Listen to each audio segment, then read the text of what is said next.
Hi everybody, Al Ruechel here with the PCS Journal, where we sit down and chat with folks within Pinellas County Schools about what they do and how it affects you. And today we're going to be talking about voluntary pre-K and what that program is and how you might be affected. So I've got three guests on set here.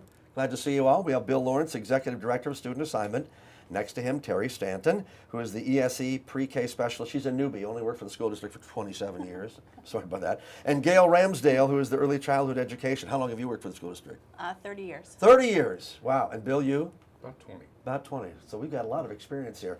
Bill, let's start it right off the top about what VPK is just generally and what changes are coming up that you need to know about if you're watching this. Well, VPK is the Voluntary Pre-Kindergarten program. It's in state statute. It was created several years ago. It creates a half-day pre-kindergarten program for 4-year-olds in the state of Florida.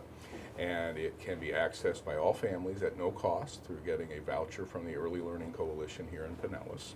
And then that voucher can be taken here to the school district and you can sign your child up for this pre-K program as a 4-year-old.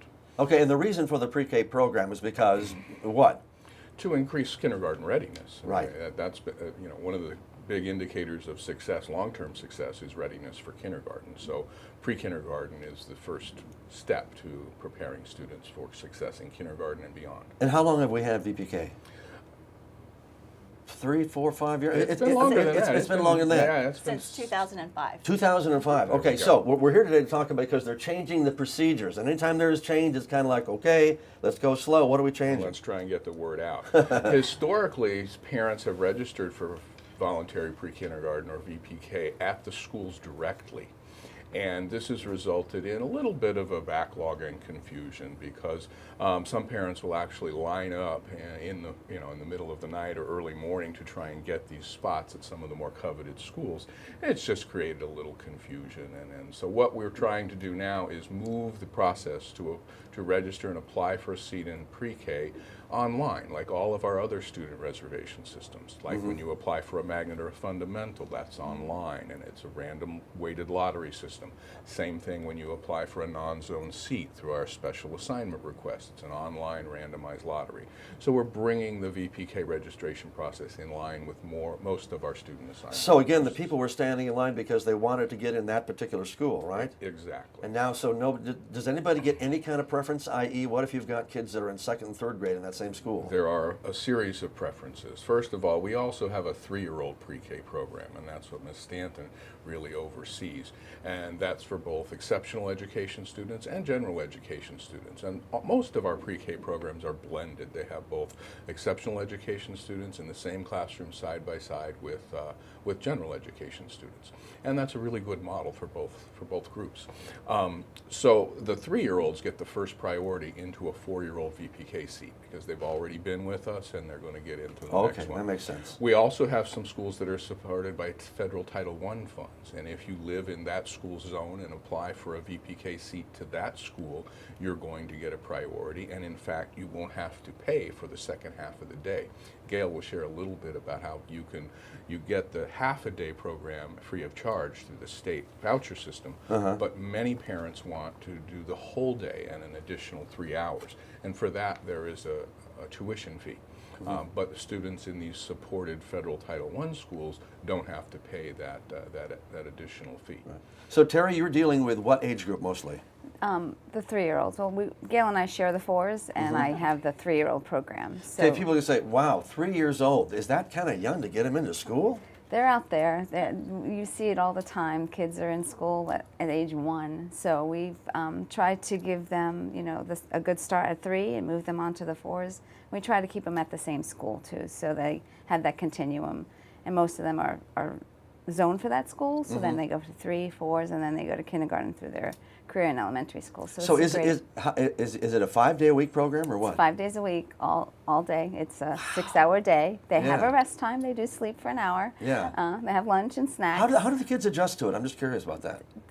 There's tears at the beginning, but they adjust, and it's a wonderful, well-balanced program of learning through play, and it's just great for the kids. So tell me what a typical day or even a half day is going to be like for a 3-year-old. A 3-year-old. They come in. They usually have breakfast. They play an hour in centers with language-enriched curriculum. They have circle time, they have music, they'll go to lunch, they have outside play, they even have PE during the day. They'll take a nap, they'll do some more stories and songs and play, and they go home. What are the expectations in terms of after they get done with the threes? What are they expected to have learned? It's all pre-literacy, so it's just the scribbling is the beginning of writing. So Right. that's what we want I to see. still scribble. Yeah, You know, there what are you you go. talking about? Me too. I expect painting every day because painting is the beginning of writing and reading and playing in blocks. They're learning shapes and math and counting. It's all pre-academic. Uh-huh. And Gail, so you pick them up at 4 years old, right? Yes, uh-huh. So tell me about what 4-year-olds do that's different than 3 years. So the VPK program picks up right where the 3-year-old program left off. So we have the Florida Early Learning and Developmental Standards. So there's standards for 3-year-olds, and then that we build on that in VPK. So again, they're working on language and communication skills, emergent literacy skills. We also work on physical development and health, math, science, social studies. So it's all things that will lead them into kindergarten. Let me ask kind of a loaded question, but I think I already know what the answer is. I know school is all about metrics, measure, measure, measure. How did you do? How do we do? These kids that go through VPK, when they enter kindergarten, are they as well prepared or better prepared than the kids that were not in VPK? Oh, definitely well Better, prepared. yeah, Better prepared. better Okay, both so agree they on are. that. better Yes, prepared, yeah. of course. So Yeah. there's actually a VPK assessment, a Florida VPK assessment that we use. And then there's also the Florida Kindergarten Readiness Screener, Flickers, which we haven't had for the last couple of years, but that will come back into play next year. So within the first 30 days of kindergarten, all children are assessed so they can see how well prepared the students that attended VPK are prepared for kindergarten versus children that didn't attend VPK. So what is the gap? What is the time frame before all these kids that are in kindergarten are kindly caught up where they're all about the same? Yeah, but by that I mean the VPK kids coming with the kids who aren't VPK. If the VPK kids you say are better prepared or they're well prepared versus Exactly. these other kids, when do we kind of see that, okay, everybody's kind of on the same table now? And hopefully that gap gets taken care of in kindergarten. So Okay, in kindergarten, yeah, the first year. Yeah, over 80% of our kids attend VPK somewhere in Pinellas County. 80% of the school kids in Pinellas County? go to VPK. Oh, I didn't realize it was that high. Yeah. So most of them, they're coming in. They've already got a strong foundation for success in kindergarten. We have VPK and pre-key threes in almost every school in Pinellas County, which it's a huge district. Yeah. Yeah. But And there are also private VPKs out there Right. too. Right. Gail says 80%. We love to have them in our schools because we have certified Sure. teachers and certified assistants that are working with these children in each classroom, and we feel that we do the best job of preparing them to walk right into our kindergarten. So pretty much even in the private schools, they kind of know what, in quotes, the standard is, what kind of things these kids will have accomplished. Now let's talk about expense again, because I want to make sure that people understand. Is VPK, is it free? Yes, no? So children can either attend a school year or a summer program. The school year is 540 hours, which works out to 3 hours a day. So the state covers the cost for those 3 hours a day, that 540 hours. Okay. If families want a full day of care, if they want to extend, then we charge tuition, which is $65 a week. And the child can then stay for the full day. So of that would school. be for parents that maybe have jobs. Exactly. And so does that cost end up being probably cheaper than they would have if they had regular kind of child care for that time, right? You said 65 a day or 65 a week? 65 a week. Oh my gosh! Yeah. Well, Yeah. that's an awful It's a lot. bargain. cheaper. Yeah. Yeah. So now let's get back to the registration part because this is what we're talking about to try to Yes. get people online.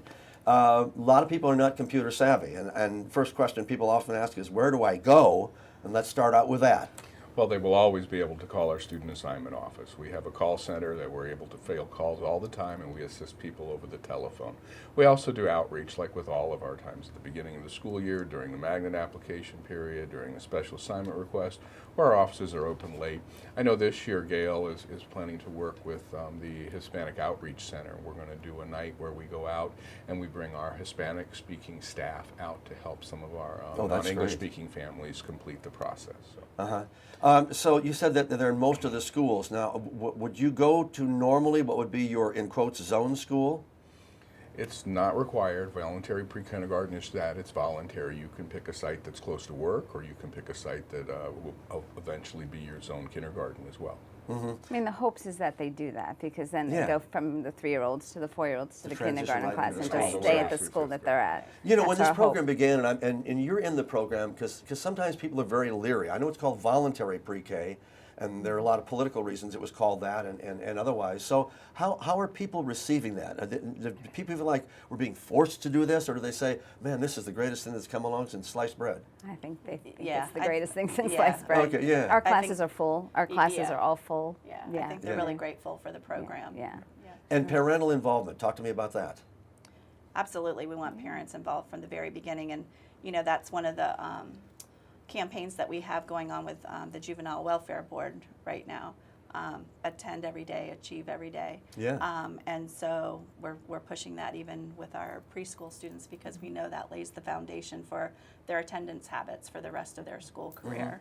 You can't burn out the kids, can you, too early? I don't I mean, we're thinking about when this was all started, something, well, you'll burn out the kids because they can't handle more than a half day ever. That's a personal decision. I think. Yeah. We make it fun. We make it fun. Yeah. They learn If to. we may, Al, can we get back to the new process for Yes, just a yeah. moment? Because this is, we really want to get the word about some dates and times Right, and so forth. okay. So the online period for VPK registration will open March 20th. That's the Monday after our spring break, and it will run through April 9th. And any time during that period, parents can log on with their parent ID and password, and if they don't have one, they can go to any school and produce a photo ID, and we'll issue them a password. They log on. It's a 5-minute process. They get to select 3 choices, ranked number 1, number 2, number 3. And then at the end of that April 9th, we'll run some processes and determine that if a child can get one of their top 3 highest ranked choices, and we'll give that to them. Beginning April 25th, the parents will then be able to log back in and see what program that they received a seat at, what school, and or if they were placed on a waiting list, what number they are on that waiting list. We will proceed that April 25th with an automated phone call to everyone who made an application, reminding them that they can log in beginning on the 25th and see the results of their request and their application. And then they have to go to the school between April 25th and May the 9th to complete the enrollment and bring in that voucher for the free half part of the VPK day from the Early Learning Coalition. As long as they do that, everything's good and they're good to go. If they don't complete the enrollment process by May 9th, then they will lose the seat in that program. So that's Right. what we're trying to get that. And when you're waitlisted, if this is like anything else that happens at the school district, that is not gloom and doom necessarily. Absolutely not, particularly if someone who did get a seat didn't complete the enrollment process, then that person's gone and somebody's going to be called off the waiting list. Right. So it begins, folks, and I keep stressing this over and over. It begins with that password. That get that first. That user ID and right password now. is Go the to your key. school. Get that right now. And they use that for everything. Use that to check your children's grades in our student information system. So it's a very, very useful tool for parents to have.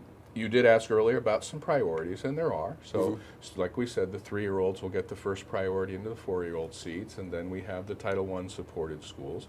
We also do, if you have an older sibling at the same school, we get a priority of that next. And then full-time employees of Pinellas County Schools also get an employee to have their child in VPK at Pinellas County Schools. Okay. So all of those, and then after those priorities, any remaining seats are going to simply be by a random lottery, like all of our other student assignment Yeah. application processes. And the bottom line, any last words of encouragement for parents to get involved? Oh my gosh, well, I'm partial, but the programs are wonderful. They're developmentally appropriate. They're run by teachers. They're supported by associates, and it's just a great place to be. Gail? They'll see a tremendous amount of growth in that 3-year-old and the VPK year. Children come in with not a lot of confidence sometimes, and by the end of the year, they're confident. They've developed friendships. They know how to get along with each other and share. And all those social emotional skills are really important for success in kindergarten. Right. So, Huge. so if you haven't been involved in VPK, is there anything like you can go look and see what's going to be involved in it? Like you can just, as a parent on the outside, say, hey, I want to see what it looks like with the 3-year-olds. We and have 4-year-olds. websites. Absolutely. Go to the Pinellas County School website, and there you can. But I mean, look under visiting the a class actually. Oh, can they visiting do a class. that? Yeah, we Oh, definitely sure. have tours and, Okay. visitations all the time. Good yeah. idea. VPK, folks. You get on it right now. And anytime you have any questions about these programs, call the school district district. They'll get you in touch with the right people. Thank you so much. VPK, let's go for it, shall we? Absolutely. Thanks for Register online March 20th through April the 9th. Here we go. Thank you very much. Until next time, I'm Al Rochelle, back with more right after this.